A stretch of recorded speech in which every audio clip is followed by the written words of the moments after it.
So today we're discussing the variations in the squat depth and the benefits of each and every one of them. So there's going to be 3 squats, one partial, one 90 degrees, and then there's going to be one air to grass, basically.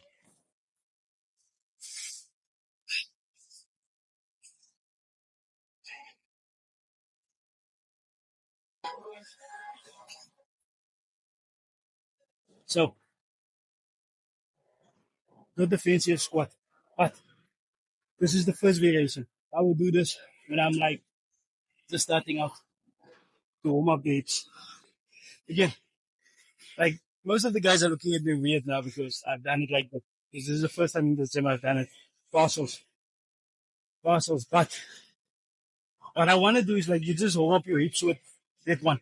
Remember, there's like no home exercise in the gym. So it was a parcel. So this was the first variation of the dip. We're going to go to the second one, which is 90 degrees. After 90 degrees, we're going to go face to grass completely down on this way. Okay, so you've seen me doing the, what you call it now, the parcel one. I know that's the most frowned upon squat. It's the most frowned upon squat in the gym. But it's a nice variation. It's to warm up my hips. I do feel it's a nice thrusting movement. It's almost like you're doing your hip thrust, but standing. Again, it shouldn't be your squat. Like your squat shouldn't be there. It should be added onto a proper squat. There's nothing wrong with the squat, but it shouldn't be your main movement. If you're telling people you're squatting, you shouldn't be doing it like that. You can add it to your normal squat. That shouldn't be the one. So now we're gonna go to 90 degrees. And I'm gonna explain the benefits of the 90 degrees to you before we go to air to grass. So I'm gonna start off, make sure my weight's correct. So when I go into the squat, I'm gonna do the 90-degree one works if I do pause reps because the tension remains on the quads. There's not a point in that movement where the tension is removed from the quads. So that's why I love doing the 90-degree squat. I do it when I do my pause reps.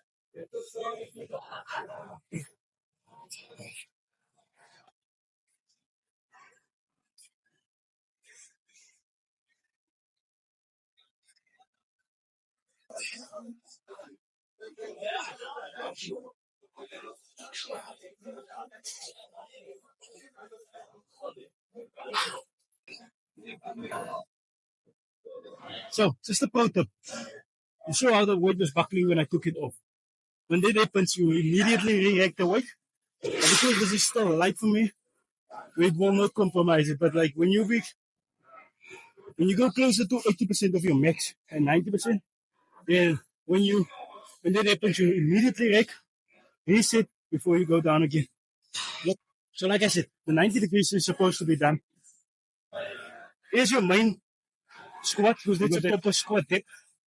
But I love to do it when I do my pause reps. Now the pauses wasn't that long, but still, normally I do like 3-second pauses for 180. But like I said, that's how you're supposed to do it.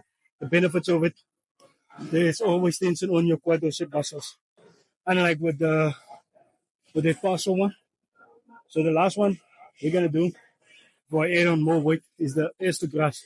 Now the reason why the air to grass works, you see, if I go down with the weight, and you'll see it, I can probably sit there for 3 to 4 hours because I'm in a position where the quadricep muscles is as if I'm standing up. It's relaxed. Okay? But where the where the deep squat has its benefits is when you need to drive up. Because you're in such a deep position, the driving up requires more energy, more activation of the quadricep muscle. So that's why it's gonna work. So we go again. Make sure the weights properly close to each other. Now, this is gonna be the air to grass one. And I'll just show you with the first one, a quick demonstration of me pausing for like 10 seconds at the bottom.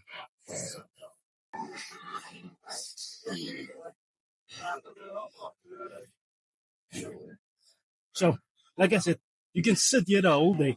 The reason why I wouldn't recommend the issue when you do a squat like this is the driving up power. So you're gonna require a lot of drive power. So that's the benefit of it. the benefit of this squat is when you go down, because you're so deep. Remember, there's no tension on the quads at the moment, but the drive up. So I can sit there. It looks impressive. Oh, this guy is like deep, but it's lightweight. Remember, the only time you're working this muscle is when you drive up. So I'm here. I can have a conversation with you. Nice. No problems. No issues. I just need to make sure there's enough oxygen in the tank, and then I drive out. You understand? It looks more impressive than it actually is. The weight isn't that heavy. Like I said, it's 140. Again, heavy is a relative statement in the gym. Some people are more, some people are stronger than others. Okay?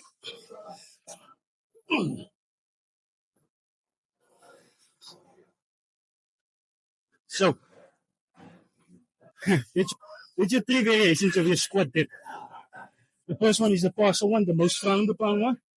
Like I said, it should be an accessory to a proper squat, like 90 degrees or raise the grass. But all three of them have their benefits. And remember, no such thing as an exercise not working. Because about 99% of the exercises will work on the muscle you think it will work on. So that BS trend going around of this is a piece of art and this is BS is a BS trend. Because 99% of all exercises will work. The question we then ask, if 99% of them work on the muscle you want it to work, is how effective it works on that muscle. And that's the thing. I'm not telling you which exercise to do or how to do it. Just ask yourself, how effective do you want this exercise to be?